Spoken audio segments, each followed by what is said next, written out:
लो जी, यहाँ होने वाली थी बात पक्की, लेकिन किसकी और इसका एक्सीडेंट कैसे हुआ, कहाँ कहाँ चोट आई, ये छोटा डोगर क्या बेच रहा था, सब बताऊंगा आज के इस मिनी व्लॉग में। तो अस्सलाम वालेकुम, मैं हूँ आपका भाई, आपका दोस्त आकिब हाशमी। तो आज था एक खूबसूरत सा फंक्शन जिसके लिए मुझे अपने फूफा जी की तरफ आना पड़ा और आते ही मैंने सीटिंग का प्लान करते हुए चेयर्स लगवाना शुरू कर दी। नीचे वाले पोर्शन में करनी थी लेडीज की सीटिंग का इंतजाम और जेंट्स का इंतजाम करना था ऊपर वाले पोर्शन में। यहाँ इस भाई की मेहनत से अंदाजा लगा सकते हैं कि मर्द कमाई के लिए क्या कुछ करता है। खैर, इस भाई के साथ काम करने के बाद अब चलते हैं अंदर और दिखाता हूँ रूम। उफ, रूम क्लीन थे, हवादार भी, बाहर से गर्मा गर्म धूप भी आ रही थी, जहाँ खट्टे मीठे माल्टे खाने का बहुत मजा आना था। लेकिन काम बहुत थे। ओहो, काम से याद आया, अपने कजन लंबूची का हाल चाल तो पूछा नहीं, क्योंकि इसकी चाल ढाल खराब हुई हुई थी।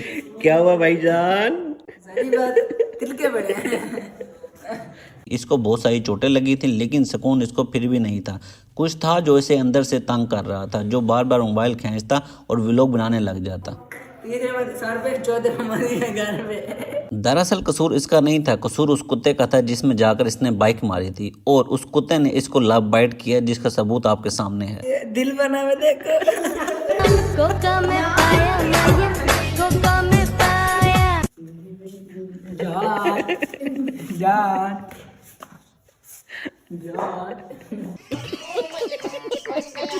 मौज मस्ती करने के बाद चेयर टेबल सेट करते करते याद आया, मेरे पास आज पहनने के लिए कपड़े तो थे ही नहीं। तो फिर क्या, बाइक उठाई और चल दिए शॉपिंग पे। कपड़े देखकर दिल जोर जोर से चलाने लगा, ले ले ले ले ले ले, बट ये मेरे डैडू जी की शॉप तो थी नहीं। तो खामोशी से इनमें से मैंने एक पैंट शर्ट पसंद की, जो आपने गैस करनी है कौन सी ली होगी। और अब भाई थी बिल पे करने, तो मैंने अपने कैशियर से कहा जाके बिल पे करके। अच्छा, बिल पे करने के बाद मेरे पीछे से ऐसे चौड़ा होकर निकल रहा था, क्योंकि इसको याद नहीं था कि भाई जिसकी हमने पैसे पे किए हैं, आया हमने वो चीज उठाई भी है कि नहीं। जो फटाफट जाता है भाग के हंसते हुए कि ओहो, ये तो मैं भूल ही गया था। जहाँ हमारी अभी तक शॉपिंग चल रही थी, वहाँ दूसरी साइड एक देख खाली हो चुकी थी और हमारा होने वाला था मोए मोए। यहाँ मेरी कज़न मुझे दिल ही दिल में गालियां दे रही थी, क्योंकि ये फंक्शन था मेरी फुप्पो की प्यारी सी बेटी का, जिसका फंक्शन मैं छोड़ के आ गया था अपनी तैयारी के लिए। हम हो गए थे रेडी। अब आपको दिखाता हूँ हमारी ड्रेसिंग, जो कि थी मेरी और मेरी भतीजी की।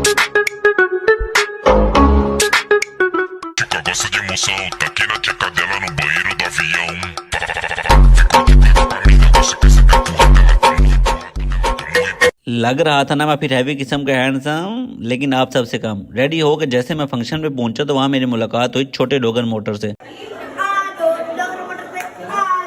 ये छोटा डोगर यहाँ देगी गाड़ियां बेच रहा था, जो कि शोरबे में डूबी हुई थी। फिर ये दोनों अपनी अपनी ड्रेसिंग दिखाते हुए कहते हैं कि हम तो आपसे ज्यादा प्यारे लग रहे हैं। मैं कहा जी जी सही कह रहे हैं, ये तो आप मेरे बहन भाई बताएंगे ना कमेंट्स में कि कौन ज्यादा प्यारा लग रहा है। सबको तो खाना खिला दिया था, लेकिन मैंने खाना था घर जाके। बट मैंने सोचा क्यों ना मिठाई तो खा ली जाए, लेकिन मिठाई तो खत्म हो चुकी थी। कोई नहीं, मैं भी अपनी शादी तक नहीं खवानी मिठाई। अब चाहूंगा आप सबसे इजाजत, अगर वीडियो अच्छा लगा तो जरूर प्यारा सा कमेंट और सब्सक्राइब कर दीजिएगा। फी मानिल्लाह।